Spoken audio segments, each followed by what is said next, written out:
नमस्कार दोस्तों, स्वागत है आपका हमारे फिर से नए ऑफिशियल यूट्यूब चैनल भूपेंद्रा मोटिवेशन में। आज हम आपको बताएंगे दुकान के बारे में। आज मैं आपको दुकान की पूरी जानकारी देने जा रहा हूँ। दुकान कब, कहाँ, कैसे, कितने बजट में खोलें। दुकान कब, कहाँ, कैसे, बजट में खोलें। एक बार फिर से मैं रिपीट कर दे रहा हूँ, अगर आपने नहीं सुना। दुकान कब, कहाँ, कैसे, कितने बजट में खोलें, इसके बारे में मैं पूरी जानकारी आपको देने जा रहा हूँ। एक चीज़ मैं आपको बता देता हूँ, वीडियो पूरा देखिएगा, अंत तक देखिएगा, ताकि कोई भी जानकारी आपसे मिस ना हो। ये 8 से 10 मिनट का वीडियो आपकी लाइफ को बदल सकता है, आपकी ज़िंदगी को बदल सकता है, आपको ज़िंदगी के नए मोड़ पे ला सकता है। तो स्टार्ट करते हैं। जो आपकी दुकान होती है, दुकान आपकी एक कंपनी का बीज होती है। दुकान एक कंपनी का बीज, अगर आप नहीं समझे तो मैं फिर से समझाने की कोशिश करता हूँ। दुकान एक इंडस्ट्रियलिस्ट की, यानी एक इंडस्ट्री की बीज होता है। एक इंडस्ट्री का अगर देहाती भाषा में कहा जाए तो उसका बिया होता है, बिया, बीज। ठीक है, बीज कैसे होता है इसके बारे में बताने जा रहा हूँ। देखिए, एक किसान होता है ना, किसान एक बीज को ज़मीन में डालता है, कुछ उसमें से अजाम निकल जाते हैं जो नहीं उगते हैं, कुछ उगने के बाद सूख जाते हैं, कुछ उगने के बाद ग्रोथ अच्छी करते हैं, बाद में सूख जाते हैं। उसी तरीके से दुकान भी आपकी है। आप अगर, मैं आपको एक एग्जांपल देने जा रहा हूँ। सबसे पहले मैं आपको चप्पल जूता बनाने वाले का एग्जांपल दूंगा। मैं एक आपको एग्जांपल मोची का देने जा रहा हूँ, जो आज बाटा कंपनी का ज़बरदस्त मालिक बना बैठा है। और आज उसकी जो है 9 करोड़ के समथिंग जो है, 9000 करोड़, 900 करोड़, माफ़ी चाहता हूँ, कंफर्म नहीं है, गलत इन्फॉर्मेशन नहीं दूंगा। उसकी जो है टोटल नेटवर्थ है। नंबर 2 नंबर पे आता है जो आज की डेट में, ये एक दुकान से स्टार्ट हुई थी। एक दुकान से स्टार्टिंग हुई थी किसकी? टाटा एंड सन्स की। एक दुकान से स्टार्टिंग हुई थी और वो दुकान थी एक सिर्फ नट बोल्ट या आयरन से रिलेटेड, और आज की डेट में ज़बरदस्त इंडस्ट्री बनी हुई है। मैं आपको एग्जांपल देने जा रहा हूँ। एक दुकान से स्टार्टिंग हुई डीएस ग्रुप की, जो आपने पास जो आप खाते हैं, रजनीगंधा जो आप खाते हैं, पास खाते हैं, रजनीगंधा खाते हैं, एक कैंडी टॉफ़ी खाते हैं जो अंदर नमकीन होता है, ऊपर मीठा होता है, इसका स्वाद मीठा होता है। इसकी स्टार्टिंग भी एक दुकान से हुई। पार्ले जी कंपनी की स्टार्टिंग भी एक दुकान से हुई थी। तो मैं क्या करता हूँ दोस्त, बहुत सादा सिंपल है। कुछ लोग दुकान करने के बाद उसी में सिमट के रह जाते हैं। तो अभी मैं आपको दुकान कब, कहाँ, कैसे नहीं बताया है, तो आप परेशान मत होइएगा, उससे मैं बाद में बताता हूँ। पहले ये इन्फॉर्मेशन आपको ले लीजिए, ताकि शुरुआत से आपको वीडियो देखने में मज़ा आए। जब आपका एक विजन तैयार हो जाता है, जब आपका एक गोल दिखाई देता है, तब आपको वीडियो देखने में मज़ा आता है। तो मैं आपको एक गोल दिखा रहा हूँ कि आपका जो है, आप एक दुकान से क्या क्या कर सकते हैं, एक दुकान से आप कहाँ तक जा सकते हैं।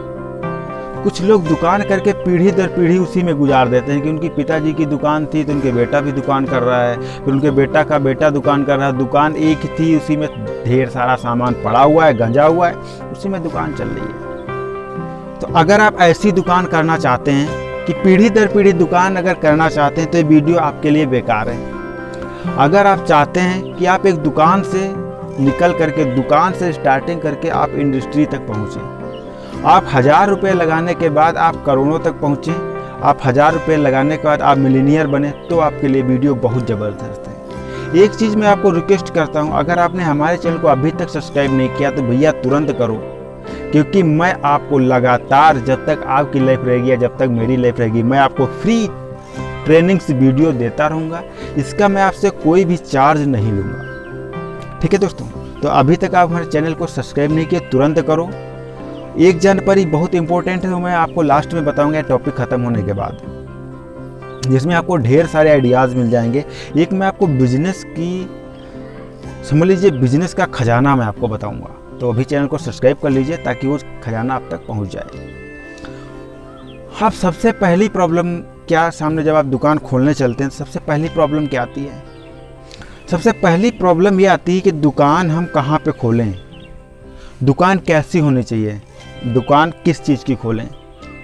देखिए, सबसे पहले मैं आपको जल्दी में कुछ बता देता हूँ। सबसे पहले, बाद में आपको विस्तार से बताऊँगा। सबसे पहले आपको क्या करना है, लोगों के नीड्स को आइडेंटिफाई करना है। आपके एरिया में सबसे ज़्यादा डिमांड किस चीज़ की है, पहले अपने मार्केट को देखिए कि किस चीज़ की आपके मार्केट में दुकान की आवश्यकता है। मार्केट पूरा टहलिए, कहाँ पर कितनी दुकानें हैं। एक अगर आप देखिए, आप एक लंबा विजन लेकर के चलेंगे सक्सेस होंगे, लेकिन अगर आप शॉर्ट विजन लेकर के चलेंगे सक्सेस होना मुश्किल हो जाएगा। पूरे मार्केट में दुकान लिखिए, काउंटिंग करिए। काउंटिंग करने के बाद कौन सी दुकानों पे कितनी भीड़ रहती है, कितने टाइम तक रहती है, कितनी भीड़ ज़्यादा टाइम तक रहती है, कौन सी दुकान लोग फ्री में बैठे रहते हैं। ये आप निकालने के बाद रेशियो निकालिए। रेशियो निकालने के बाद फिर क्या करिए, आप स्किल सीखिए, सेलिंग स्किल। अगर आपको नहीं पता है सेलिंग स्किल के बारे में, जिसे हम शॉर्ट में या लॉन्ग में कुछ भी कह लीजिए, कम्युनिकेशन स्किल कहते हैं। अगर कम्युनिकेशन स्किल आपको नहीं आती है, बात करने का तरीका, ठीक है, तो आप हमारा जो हमारे चैनल का प्लेलिस्ट है, तो चैनल की प्लेलिस्ट है बिजनेस आइडिया, उसमें आपको सेलिंग स्किल के बारे में पता चल जाएगा। सेलिंग स्किल आपको सीखना है। दुकान आपकी कैसी होनी चाहिए, कौन सी जगह पे होनी चाहिए, दुकान आपकी आगे की बड़ी होनी चाहिए। ये एक वैज्ञानिक रीजन भी है, साइंटिफिक रीजन भी है, और ये जो है एक जो है हमारे ग्रंथ के अनुसार भी ये सही है कि ब्राह्मण जब दुकान का आगे का हिस्सा बड़ा होता है, पीछे का हिस्सा छोटा होता है, तो एक सिंहमुखी दुकान होती है, उसमें बिक्री ज़्यादा होती है, लक्ष्मी उस पर ज़्यादा खुश रहती है। और जब इस तरीके की दुकान होती है तो वहाँ पर कस्टमर आता है और उस सामने से देखता है, तो सामने से क्या देखता है कि पूरी दुकान जो है सामान से भरी है, पीछे कुछ हो या ना हो, आपका फ्रंट अच्छा है तो बैकवर्ड किसी भी तरीके का कोई फ़र्क नहीं पड़ता। आपका मुंह अच्छा है, आपने आगे ज़बरदस्त पहन रखा है तो आपको आदमी रिस्पेक्ट बहुत देगा। पीछे आपके पीठ पीछे कुछ ना हो, पैंट पीछे की फटी हो, कोई फ़र्क नहीं पड़ता, आगे की स्त्री होनी चाहिए, ठीक है, क्योंकि आदमी सबसे पहले आगे देखता है। तो नज़र पड़ते ही उसको लगा वाओ बहुत ज़्यादा सामान है, भले ही उसमें सामान ना हो। First impression is the last impression. आपके दुकान में वो पहला जो है ये सी हो गई। दुकान कौन सी जगह पे होनी चाहिए, दुकान आपकी हमेशा, लोग क्या सोचते हैं कि इस रास्ते से आदमी ज़्यादा आते हैं तो यार इस रास्ते में 1 किलोमीटर आगे दुकान खोल दो, नहीं चलेगी। आदमी क्या सोचता है, अगर आप, मैं बताता हूँ, एक पार्ले जी लेकर के रास्ते में बोरी बिछा के आप बैठ जाओ, बिकेगा? नहीं बिकेगा। उसके साथ अगर आप 10 आइटम रख के बैठते हो, तभी लोग बाइक से रुक करके आपसे कोई पार्ले खरीदता है, कोई बिस्किट खरीदता है, कोई तंबाकू खरीदता है, कोई मसाला खरीदता है, तो कोई नमकीन खरीदता है, कोई चाय पत्ती खरीदता है। नहीं, छोटे छोटे आइटम जो रास्ते में मिलते हैं। लेकिन अगर वही एक आइटम रख के बैठ जाओ, कोई मिलेगा आपसे, एक गुटखा लेकर के बैठ जाओ कहीं पे रास्ते में, कोई खरीदेगा? नहीं खरीदेगा। तो वो सेम प्रॉब्लम होती है। आप दुकान हमेशा मार्केट में खोलें और जहाँ पे जिस टाइप की दुकान हो उस टाइप में खोलें। देखिए, हर चीज़ का एक लिमिटेड टाइम होता है। भगवान ने आपके लिए भी ग्राहक बना के रखे हैं, ये मत सोचिएगा कभी। लिमिटेड टाइम होता है, कभी उसको घमंड आएगा और लोगों से मिसबिहेव करेगा, उसकी मार्केट खराब होगी, आपकी मार्केट बनेगी। कभी किसी टाइम कोको कोला की कंपनी लो प्राइस पे थी, आज ज़बरदस्त हाई प्राइस पे है। कभी पार्ले जी बिस्कुट की कंपनी डाउन होकर के बंद हुई थी, फिर दोबारा स्टार्ट हुई। कभी जो है आपको बताते हो, टाटा मोटर्स के पास एक नैनो कार थी, जो लोग इसे पसंद नहीं करते थे। आज ये 2 लाख, लगभग 3-3 लाख के ऊपर आ रही, जितनी भी आ रही हो, आज लोग उसे भी नहीं खरीद पा रहे। एक टाइम की बातें होती हैं, ठीक है। तो बस आपको क्या करना है, ये चीज़ें कन्फर्म होंगे, फिर आपको क्या करना है, दुकान का मुख उत्तर या पूर्व दिशा में अगर आप करके बैठते हैं तो आपकी दुकान बहुत ज़बरदस्त चलती है, क्योंकि इसमें आपको चुंबकीय किरणें होती हैं जो आपके मस्तिष्क और शरीर को हमेशा एक्टिव रखती हैं। नेक्स्ट आता है लोगों की, अब मैं आपको स्पीड में बताने जा रहा हूँ क्योंकि टाइम ओवर हो रहा है, ठीक है। अब आता है लोगों को क्या चाहिए, लोगों की ज़रूरत क्या है, लोगों की ज़रूरत क्या है ये आपको जानना है। फिर क्या आता है, लोगों को क्या चाहते हैं, लोग क्या चाहते हैं। उधारी का बजट आपको पहले से मेंटेन करके रखना है, कितना आपको महीने में उधार देना, जब उतना आपको आ जाए तब आप दूसरा उधार दीजिए, वरना मत दीजिए। फिर आता है लोगों की दुकान पे दोस्ती, रिश्तेदारी वगैरह वगैरह, ये सब आपको दुकान पे नहीं चलेगा। फालतू लोगों को मत बैठाइए। जब फालतू लोगों को आप बैठाएंगे तो जो कस्टमर आपके दुकान पे आएगा वो कुछ ना कुछ इंटरफेयर करेगा, कोई बातों में उसकी इंटरफेयर करेगा, कोई प्रॉब्लम होगी। इस वजह से फालतू लोगों को दुकान पे मत बैठाइए, वहाँ पर लिख दीजिए फ्री बैठना मना है। रिश्तेदारी, फ्रेंडशिप, दोस्ती, ये सारी चीज़ें दुकान में नहीं होनी चाहिए। बता दीजिए कि भाई ये घर पे होता है।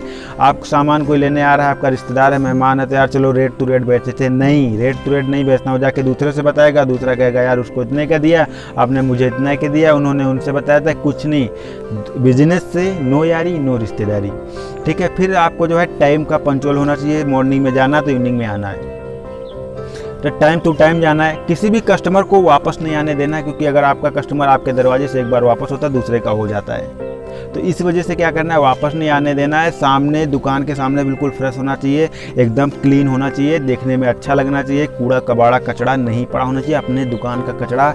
ये साइंटिफिक रीज़न भी है और एक पुराणों का रीज़न भी है। दुकान के सामने कूड़ा कचड़ा आप कभी भी मत फेंकिए। दुकान पर कूड़ा कचड़ा नहीं होना चाहिए। नेक्स्ट आता है, हमेशा चेहरे पर मुस्कुराहट रखिए। बिजनेस का एक उसूल होता है, आपको सर पे बर्फ़ रखनी है और ज़बान पे क्या रखना है, मीठा रखना है। अंदर गुस्सा भरी बह ही रहने दीजिए, मुस्कुरा के बात करनी है। चाहे आदमी जितना भी इरिटेट हो जाए, आपके अगर सामान लेना नहीं चाहता है, सर आपसे मैं रिक्वेस्ट करता हूँ, आपको अगर सामान अच्छा नहीं लग रहा है तो आप मत लीजिए, कोई दूसरा देख लीजिए। बस प्यार से बात करनी है। किसी भी हर कस्टमर आपके लिए वैल्यूबल है। कौन सा कस्टमर कब कितना ऑर्डर दिला दे आपको कन्फर्म नहीं है, ना हमें भी कन्फर्म नहीं है। कौन सा आदमी कौन सा कब कहाँ पर कितना अच्छा परफॉर्मेंस कर जाए, किसी को कोई कन्फर्म नहीं है। फिर लास्ट में कुछ ना कुछ फ्री जरूर दीजिए, कोई टॉफ़ी, चॉकलेट, कंफर्ट, एनीथिंग, कुछ भी हो सकता है। कोई 2, 4, 5 रुपए का प्रोडक्ट आप अपनी आवश्यकता अनुसार 1 रुपये 2 रुपये, आजकल गुटखा लोग खाते हैं, तंबाकू खाते हैं, टॉफ़ी खाते हैं, बच्चे को हो या कैंडी, कुछ भी या चॉकलेट, कुछ भी लास्ट में सर ये मेरी तरफ से गिफ्ट है, कुछ गिफ्ट जरूर दें लोगों को। हमेशा कूल माइंड रहें। कस्टमर का जो है वेलकम करने के लिए ज़रूर कहें, वेलकम सर, कैसे हैं आप, इस तरीके से हमेशा बात करते रहें। सही जगह का चुनाव मैंने पहले ही बता दिया है, करें कौन कब कहाँ कैसे किस तरीके से, ये सारी चीज़ें बिल्कुल 100% सही क्लियर होनी चाहिए। दुकान कौन कब कहाँ कैसे, कौन कहाँ कब कैसे, इसका विशेष आपको ख्याल रखना है। कस्टमर कौन कहाँ कब कैसे, कौन आदमी आपकी दुकान पे कितना अच्छा सामान खरीद रहा है, कितने अच्छे से पेश आ रहा है, कितना अच्छा काम कर रहा है, ये सारी चीज़ें आपको माइंड में बैठा के माइंड सेट करके आपको वर्क करना है। आपकी 100% दुकान की ग्रोथ होगी। इसी के साथ मैं आपको एक चीज़ बताता हूँ, जिसके भी माध्यम से वीडियो आपको मिला है उसमें कुछ सोच समझ के आपको वीडियो भेजा होगा। सो दोस्तों, इसे हर इंडियन के पास भेज दीजिए, ताकि हम जो दुनिया का भला करना चाहते हैं थोड़ा उसमें मेरा भी भला हो जाए। अगर हमारे वीडियो से किसी एक को सही दिशा मिल जाती है दोस्तों, मैं अपने आप को धन्य समझूंगा, क्योंकि हमारी मेहनत से आपको प्रॉफिट हुआ। क्योंकि एक वीडियो बनाने में काफ़ी दोस्त दिन भर का समय लगता है। आपके लिए इतनी जानकारी, चुनिंदा जानकारी इकट्ठा करके मैं आपके लिए ले करके आता हूँ। हमारे चैनल को सब्सक्राइब करें, बेल आइकन दबाएं और भी नॉलेजेबल वीडियो पाएँ। साथ ही साथ एक चीज़ मैं आपको जो खजाना बताने जा रहा हूँ, अगर आप बिना पैसे लगाए कोई बिजनेस करना चाहते हैं तो हमारी बिजनेस आइडिया प्लेलिस्ट विजिट करो। वहाँ पर आपको जब बगैर पैसा लगाए आपको ज़बरदस्त बिजनेस मिलेंगे, एक से एक गजब के बिजनेस, ऑनलाइन ऑफलाइन बिजनेस मिलेंगे जिन्हें आप कर सकते हैं। तो दोस्तों, मिलते हैं नेक्स्ट वीडियो में। वीडियो को शेयर करें, लाइक करना तो बिल्कुल मत भूलें, क्योंकि इससे हमें मोटिवेशन मिलता है। मिलते हैं नेक्स्ट वीडियो में, तब तक के लिए नमस्कार।